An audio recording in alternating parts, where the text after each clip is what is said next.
Assalamualaikum warahmatullahi wabarakatuh. Selamat pagi anak-anakku, bagaimana kabar kalian? Semoga tetap sehat di rumah, tetap memiliki semangat untuk belajar yang tinggi. Di kesempatan kali ini, di hari ini kita masuk di pembahasan bab yang pertama, yaitu bab ke-8 di semester yang kedua. Sebelum kita mulai, mari kita berdoa bersama. Bismillahirrahmanirrahim. Raditu billahi robba wa bil islami dina wa muhammadin nabiyya wa rasulah. Rabbi zidni ilma warzuqni fahma, amin. Mulai pembelajaran di hari ini dengan membaca bismillah bersama-sama. Bismillahirrahmanirrahim. Di bab yang ke-8, beriman kepada qada dan qadar berbuah keterangan hati.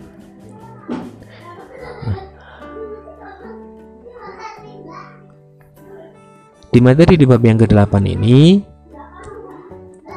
kita akan belajar tentang pengertian qada dan qadar serta takdir, kemudian apa itu takdir mu'allaq dan takdir mubram, serta kita akan belajar tentang manfaat beriman kepada qadar, sehingga nanti memunculkan sikap mulia, yaitu mensyukuri semua nikmat Allah, kemudian bersabar, senantiasa gigih berusaha, bertawakal, dan juga makin mendekatkan diri kepada Allah Subhanahu wa Ta'ala. Yang pertama, coba kita renungkan. Nah, di sini ada di gambar ini, coba cermati, ada beberapa profesi ya, berbagai macam profesi. Nah, ini jika membawa manfaat di setiap profesi ini, maka di mata Allah sangatlah mulia. Nah, apa artinya? Di sini ada banyak sekali perbedaan ya. Ada ini gambar seorang tentara ya, ini sepertinya pemain bola, kemudian ini ada astronot, ini seorang dokter, ini seorang mungkin dosen ya, ini mungkin seorang arsitek. Nah, ini banyak sekali perbedaan di sini. Nah, coba kita pahami dari penjabarannya. Coba kalian perhatikan teman-teman kalian di kelas, mereka berbeda ya, tentunya ya. Ada yang bertubuhnya kurus, ada pula yang gemuk, ada yang berambut keriting, ada yang lurus. Nah, perbedaan ini bukan untuk dijadikan mengolok-olok ya. Nah, perbedaan profesi ini juga tidak menjadikan kita saling membenci atau saling menghina, tetapi untuk disyukuri, diambil hikmahnya. Nah, setiap manusia memiliki kelebihan dan juga kelemahan. Di setiap profesi ini ada keuntungan, ada benefitnya, dan juga ada sisi kurang menguntungkannya ya. Nah, misalnya seperti itu. Nah, kelebihan itu tidak untuk disombongkan, tetapi digunakan untuk membantu dan meringankan beban orang lain. Nah, ini poinnya. Nah, perbedaan-perbedaan ini namanya adalah takdir ya. Takdir atau yang disebut dengan qada dan qadar. Qada dan qadar ini kemudian sering disebut dengan takdir. Nah, kita masuk di poin yang C, yaitu mutiara hasanah. Ini kita membahas materinya. Yang pertama adalah pengertian qada dan qadar serta takdir ya. Nah, cermati gambar yang pertama, ini adalah kematian ya, kematian seseorang. Ini adalah bagian dari qada dan qadar atau takdir. Kemudian anak yang sedang belajar, ini pun termasuk bagian dari takdir. Kemudian ini gambar apa ya? Tata surya ya. Susunan planet ini juga termasuk bagian dari takdir atau qada dan qadar. Jangankan ya anak belajar, pohon yang tumbang, kemudian ranting yang jatuh, daun yang berguguran, itu pun tidak lepas dari qada dan qadarnya Allah Subhanahu wa Ta'ala. Secara bahasa, qada memiliki arti yaitu hukum, keputusan, ketetapan atau kehendak. Qadar secara bahasa artinya adalah kepastian, ukuran, kekuasaan, perwujudan kehendak. Nah, kita cermati secara istilah, qada adalah ketetapan Allah sejak zaman azali. Jadi qada ini adalah ketetapannya Allah sejak zaman azali. Zaman azal itu kapan? Adalah ketika segala sesuatu belum tercipta. Jadi sebelum segala sesuatu tercipta itu sudah ada di situ ketetapannya. Nah, itu disebut dengan qada. Kemudian qadar itu apa? Qadar adalah perwujudan. Nah, ini yang perlu kita cermati ya. Perwujudan dari kehendak Allah. Perwujudan dari qada. Ini adalah qadar ya. Ini adalah qadar. Nah, perwujudan ini terhadap semua makhluknya dalam ukuran dan bentuk-bentuk sesuai dengan iradanya Allah, sesuai dengan kehendaknya Allah Subhanahu wa taala. Ya, coba kita cermati dari contoh ini ya. Nah, Elia ini belajar di pondok pesantren saat ini. Elia lahir di dunia sebelumnya, bahkan zaman azali Allah telah menetapkan bahwa seorang anak bernama Elia itu kalau belajar di pondok pesantren modern.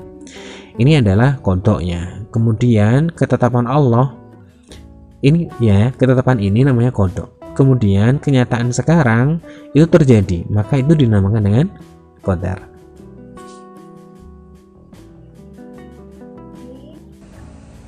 Pengertian iman kepada takdir ya, atau iman kepada qada dan qadar. Nah, beriman kepada qada dan qadar merupakan rukun iman yang keenam ya. Setelah hak pada hari akhir, kemudian yang terakhir yang keenam iman kepada qada dan qadar. Iman kepada qada dan qadar dalam ungkapan sehari-hari kita dikenal dengan iman kepada takdir ya. Nah, iman kepada takdir berarti percaya bahwa segala apa yang terjadi di alam semesta ini, seperti artinya sehat dan sakit, hidup dan mati, rezeki dan jodoh seorang merupakan kehendak dan ketentuan dari Allah Subhanahu wa taala. Jadi ini pengertiannya ya. Jadi percaya bahwa segala apa yang terjadi di alam semesta ini merupakan kehendak dan ketentuan Allah Subhanahu wa taala. Kita cermati Al-Qur'an surat Ar-Ra ya. Ar-Ra itu ayat ke-8 ya. A'udzubillahi minasyaitonir rajim. Wa kullu syai'in indahu bimiqdar. Ayat ke-8. Dan segala sesuatu ada ukuran di sisinya. Artinya sudah ada ukuran-ukuran pastinya ya, atau takdirnya menurut Allah Subhanahu wa taala. Nah, kita lanjut. Contoh qada dan qadar dalam kehidupan. Takdir itu dapat diketahui setelah terjadinya sebuah kenyataan atau peristiwa ya. Jadi qada itu kita bisa tahu ketika sudah menjadi qadar. Ketetapan Allah itu kita bisa tahu ketika sudah terjadi. Nah, ini kita ke contoh ya. Contohnya seperti ini. Nah, seorang anak bernama Ena ini dilahirkan dari keluarga kaya. Orang tuanya kaya, pengusaha sawit yang sukses. Nah, maka orang-orang pasti memperkirakan bahwa Ena itu juga akan kaya seperti orang tuanya. Akan tetapi, setelah terjadi gempa bumi yang menghancurkan perusahaan orang tuanya, keluarga Ena tak lagi disebut keluarga kaya. Ditambah lagi orang tuanya ditipu oleh mitra bisnisnya, sehingga menanggung hutang ratusan juta. Nah, sisa aset perusahaan dijual seluruhnya untuk membayar hutang. Sekarang Ena dan keluarganya hidup sederhana. Nah, ketika belum terjadi, maka kita tidak akan tertahu takdir kita itu seperti apa ya, ketika belum terjadi. Nah, ini contohnya. Nah, kemudian bagaimana kita menyikapinya?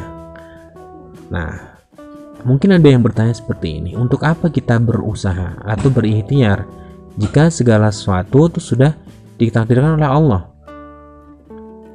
Nah, yang kita perlu ketahui bahwa meskipun takdir manusia itu sudah ditentukan, namun tak seorang pun yang tahu sebelum hal ini terjadi. Nah, di peristiwa yang tadi ya, Ena itu ya, contohnya seperti itu. Saya ulangi, takdir manusia itu ditentukan oleh Allah, namun tidak ada satupun yang tahu sebelum hal itu terjadi.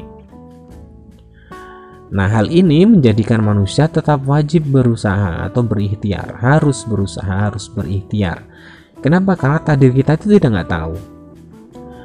Nah, Allah Subhanahu wa taala memberikan jalan kepada manusia untuk menjalani kehidupannya dengan cara ikhtiar sekuat tenaga. Perhatikan hadis ini ya. Perhatikan hadis ini. Sahabat bernama Ali bin Abi Thalib menceritakan, kami pernah duduk di samping Rasulullah sementara di tangannya ada kayu gaharu. Beliau melemparkannya ke tanah kemudian mengangkat kepalanya seraya bersabda, setiap kalian telah ditetapkan tempat duduknya di surga dan tempat duduknya di neraka. Beliau ditanya, wahai Rasulullah, bagaimana jika kita pasrah?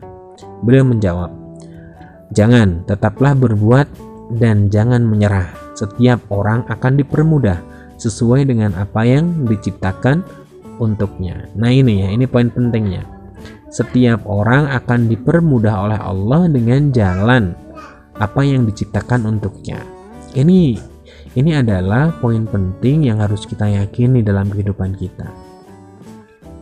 Karena takdir ini kita tidak tahu sebelum hal itu terjadi, maka kita harus berusaha. Kenapa? Karena Allah akan mempermudah kita sesuai dengan yang diciptakan untuk kita. Kalau kita rajin, maka dengan mudahnya rajin, berusaha untuk selalu rajin, maka semoga Allah nanti memberikan buah rajin itu menjadi sebuah kesuksesannya, seperti itu. Kemudian yang kedua, pembahasan kedua tentang takdir mu'alaq dan takdir mubron. Takdir mu'alaq itu artinya sesuatu yang digantungkan. Takdir mu'alaq adalah ketentuan yang mengikut sertakan peran manusia di sini. Nah, jadi takdir mu'alaq itu manusia berperan di situ melalui usaha dan ikhtiarnya. Misalkan surat Ar-Ra'd ayat 11 ya. A'udzubillahi minasyaitonirrajim. Innallaha la yughayyiru ma biqaumin hatta yughayyiru ma bi anfusihim. Sesungguhnya Allah tidak akan mengubah keadaan suatu kaum sebelum mereka mengubah keadaan mereka sendiri. Al-Quran surat Ar-Ra'd ayat yang ke-11. Contohnya apa? Contohnya adalah kepandaian, kesehatan, kesejahteraan, kemakmuran, dan lain sebagainya. Ini adalah takdir mu'alaq, ketetapan atau ketentuan Allah yang mengikut sertakan peran manusia melalui usaha dan ikhtiarnya.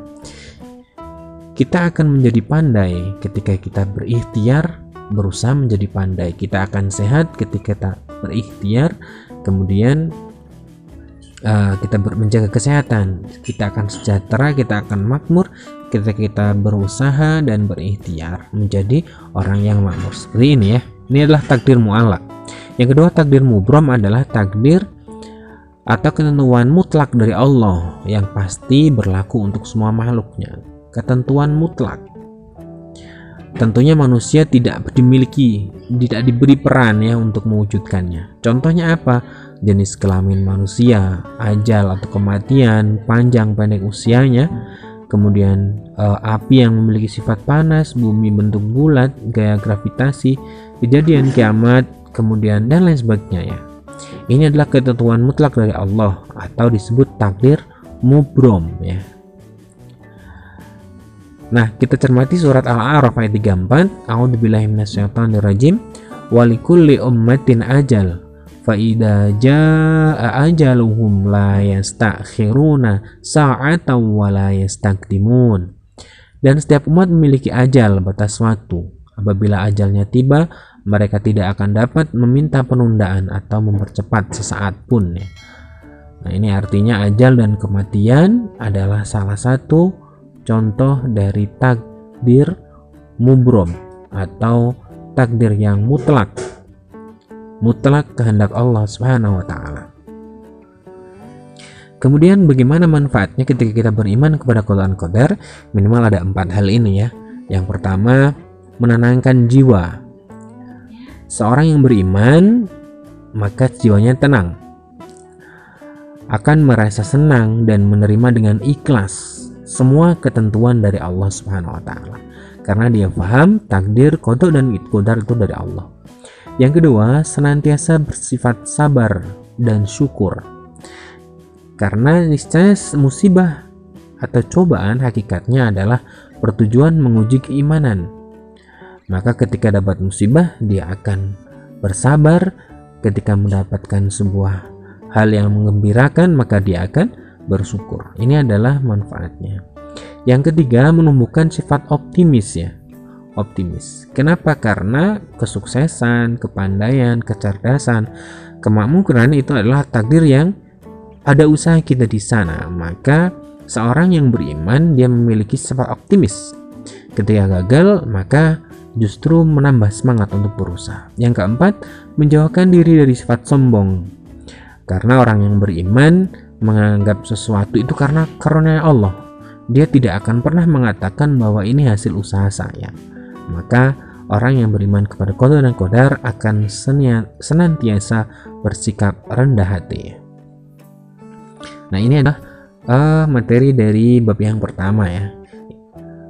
Kita sudah pelajari 3 hal. Yang pertama pengertian iman ya kepada hari akhir, kemudian kedua takdir mu'allaq dan takdir mubrom, dan yang ketiga manfaat beriman kepada qada dan qadar.